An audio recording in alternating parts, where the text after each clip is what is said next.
நான் 8ஆம் வகுப்பு முடித்துவிட்டு வீட்டில் இடைநிறுத்தமாக 3 வருட காலம் ஒரு வீட்டு வேலையில் முடங்கி கிடந்திருந்தேன். இங்கு பணியாற்றும் அருட்சகோதரி மரிய செல்வி அவர்கள் என்னை இனம் கண்டு, உன்னால் முடியும், நாங்கள் இப்பொழுது இங்கு உயர்நிலை பள்ளி உருவாக்கப் போகிறோம், நீ வந்து இங்கு சேர்ந்து படிக்க வேண்டும் என்றார்கள். நான் சொன்னேன் அருட்சகோதரி அவர்களிடம், நான் பெரிய பிள்ளை, என்னோடு பயில வரும் பிள்ளைகள் என்னோடு வயது குறைவானவர்கள், என்னால எப்படி முடியும்? கொஞ்சம் எனக்குள்ள ஒரு தாழ்வு மனப்பான்மை ஏற்பட்டது. அந்த தாழ்வு மனப்பான்மையை உடைச்சு, உன்னால முடியும், நீ வெளியே வா, கடவுள் உன்னோட இருக்கிறாரு அப்படின்னு அன்னைக்கு அவங்க ஒரு நம்பிக்கை கரம் கொடுத்தாங்க, நம்பிக்கை வார்த்தை கொடுத்தாங்க. அந்த வார்த்தையை நம்பி நான் 9ஆம் வகுப்பில் காலடி வைத்து இன்று பிஎட் ஒரு பட்டதாரி ஆசிரியர் வரை 2nd கிரேட் வரை முடிச்சிருக்கிறேன். மேலும் அவங்க என்னைய இறை பணிக்கு அழைக்க ரொம்ப ஆவல் கொண்டாங்க.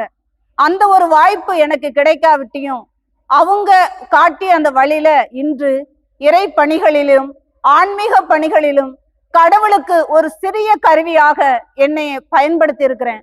அதுக்கு ஒரே ஒரு வழிகாட்டியும் ஒரே ஒரு நம்பிக்கையாளரும் அருட்சகோதரி மரிய செல்வி அவங்க தான். அவங்க உயிரோடு இருக்கும் காலம் மட்டும் அவங்கள பார்க்கணும், அவங்களுக்கு நன்றி செலுத்தணும். அவங்களால உருவாக்கப்பட்ட நான் இன்னைக்கு எந்த நிலைமையில இருக்கேன் அப்படிங்கிறத அவங்க புரிஞ்சுக்கணும்னு ஆசைப்பட்டேன். திடீர்னு ஒரு நாள் அவங்களுடைய மரண அறிவிப்பு எனக்கு கிடைச்சது. இறுதி சடங்கிற்கு என்னால போக முடியல. அது இன்னமும் என்னுடைய மன அழுத்தமும் ஆழமாவும் இருக்கு. இன்னைக்கு நான் இந்த நிலைமையில இருக்கேனா, இன்னைக்கு வெளியில நான் பணி செய்யாட்டியும் இந்த காரங்காட்டுல கடவுளுக்கு முன்னிலையில எவ்வளவோ பணி செய்யறேன். எவ்வளவோ பணினா அந்த ஒரு வலிமையும் எனக்கு ஆண்டவர் கொடுக்குறாரு.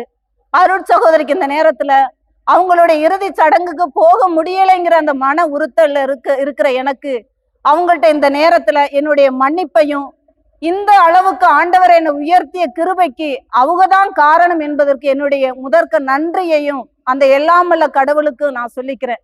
விண்ணக பேற்றில் இருக்க அவங்களுக்கு என்னுடைய நன்றி காணிக்கையா இந்த என்னுடைய நன்றியையும் மன்னிப்பையும் தெரிவிச்சுக்கிறேன்.